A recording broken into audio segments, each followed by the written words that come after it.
Dear students, our next topic is scattering losses.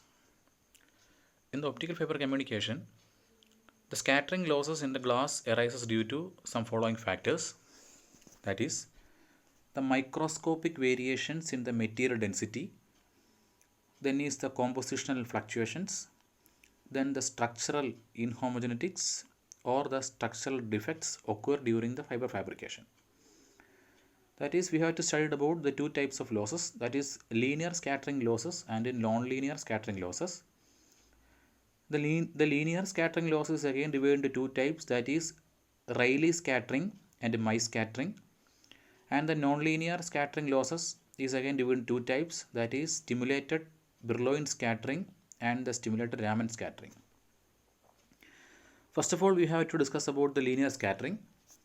In case of linear scattering, the scattering phenomenon transfers optical power of one mode to another mode.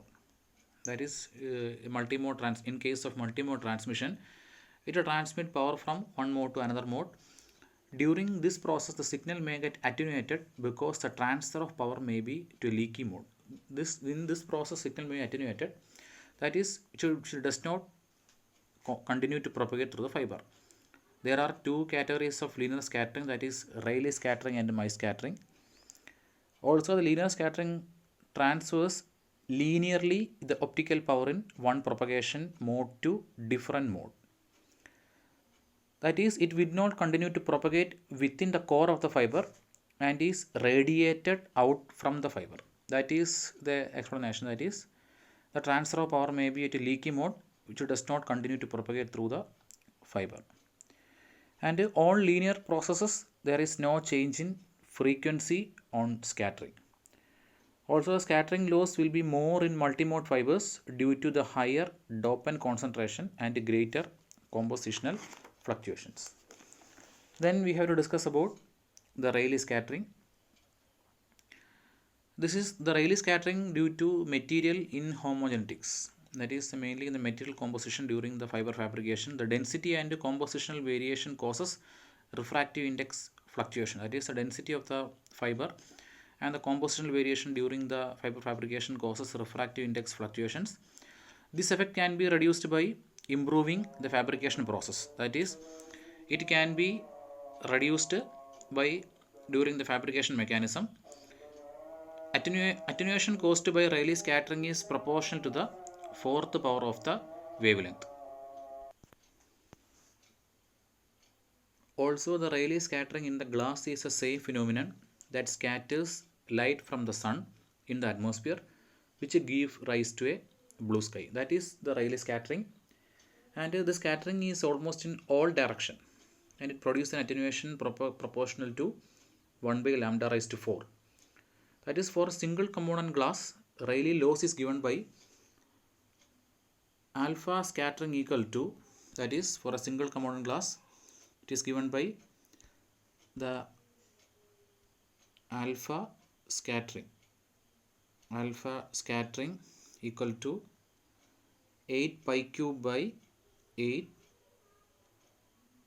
pi cube by 3 lambda raised to 4 into n square minus 1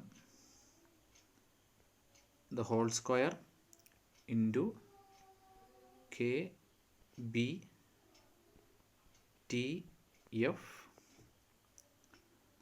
and beta t. This is the equation for a single component glass. The Rayleigh loss is given. Here n equal to small n equal to refractive index of silica, Kb is the Boltzmann constant, and beta T the isothermal compressibility of the material at the fictive temperature. That is, the fictive temperature means it is the temperature at which a glass can reach a state of thermal equilibrium and is closely related to anneal temperature. That is called fictive temperature. And alpha scattering is the Rayleigh scattering coefficient, and Tf is the fictive temperature. Also, this equation is again write in alpha scattering equal to 8 pi cube by 3 lambda raised to 4 into n raised to 8 p square KB TF into BT. We already written this that form, and for a multi-component glass, the scattering is in another equation form, that is alpha equal to 8 pi cube by 3 lambda raised to 4 into del n square del V. That is all it means. The del n square, the whole square, is the mean square refractive index fluctuation over a volume of del V. That is, you just write about it, this equation. And here is the basics of the Rayleigh scattering. Then is a Mie scattering. The Mie scattering is much more easy. Mie scattering occurs when the size of the Him homogenetics comparable to the gated wavelength. That is, if there is any problem in the homogenetics of the fiber, if the gated wavelength is comparable to this homogenetics, the Mie scattering occurs.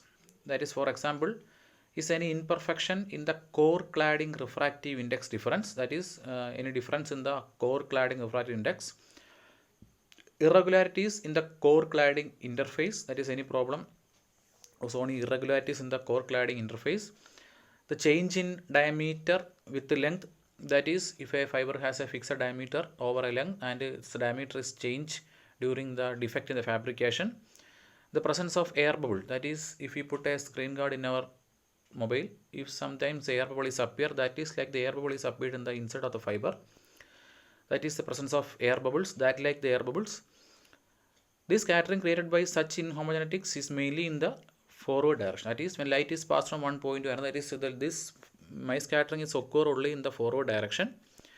This inhomogenetics can be reduced by the following ways, that is removing imperfections such as non-uniform fiber diameter, the presence of bubble, etc. That is, if we remove the non-uniform fiber diameter and the presence of bubbles, that is we remove the air bubbles, increasing the relative refractive difference to make the fiber more guiding, and carefully controlled extrusion and coating of the fiber. That is all about the Mie scattering. That is, the linear scattering is divided into two: Rayleigh scattering, Mie scattering.